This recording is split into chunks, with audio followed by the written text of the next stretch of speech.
Un trou noir, c'est quoi? Alors, tout à l'heure, on disait qu'il y a une raison pour laquelle vous ne vous envolez pas, c'est cette gravitation qui vous attire vers la Terre. Le trou noir, c'est l'extrême de ça. C'est la première image d'un trou noir qu'on ait jamais vu. Ça vous a fait quoi quand vous l'avez vu, cette photo? C'est génial.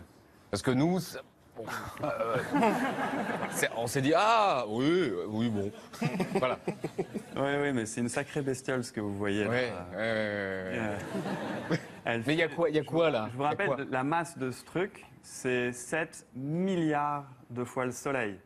Alors vous vous rendez peut-être pas compte, mais disons que si le Soleil il fait cette taille-là, la Terre c'est une tête d'épingle à côté. Oui, le Soleil est très gros. Oui, bah ça c'est... Mais il y a quoi au bout? Alors justement, c'est très compliqué de savoir ce qu'il y a au bout. Sachant que ce sont des hypothèses. Ce qu'il y a au bout, il n'y a même pas... Ce qu'il y a dans le trou noir. S'il n'y a même pas d'hypothèse là-dessus, on arrive sur un point d'interrogation. Je vous disais tout à l'heure que Mercure tourne autour du Soleil, une petite planète qui tourne autour du Soleil, mais pas exactement comme disait Newton. Pourquoi? Parce qu'autour du Soleil, plus on se rapproche, plus la gravitation est forte.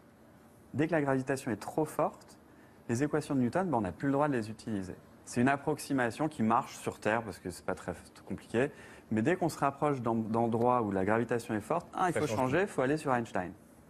Einstein nous explique ce qui se passe à l'extérieur des trous noirs, qui sont l'extrême de la gravitation. C'est un endroit dans lequel il y a tellement de matière, tellement d'énergie, que l'espace et le temps sont attirés. C'est comme si vous étiez sur un tapis roulant. Mais le temps aussi.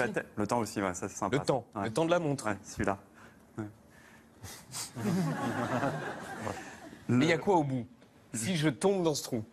Là, on va atteindre, d'après les théories qu'on a, on atteint un endroit où tout ce qui est tombé dedans va se réunir dans un endroit ridiculement petit. Tellement petit. Un entonnoir. Il faut imaginer, de l'extérieur ça paraît stable, mais dedans c'est beaucoup plus grand. C'est pas un rond avec une sphère comme un ballon sur Terre où on sait ce qu'il y a dans le ballon. Non, le volume qui est dedans est incroyablement plus grand que ce qu'on peut voir de l'extérieur. C'est gigantesque.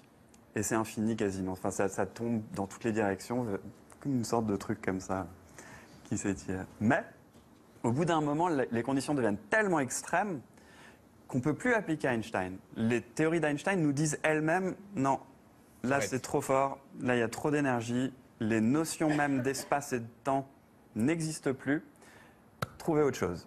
Moi, ça ne marche pas. Et il nous faut, pour avoir une réponse sur ce qui se passe à l'intérieur de ces trous noirs-là, avoir un lien entre le très grand et le très petit. Parce qu'on a du très grand qui s'effondre et qui devient très petit. Et le très petit, c'est une autre théorie, c'est la théorie quantique.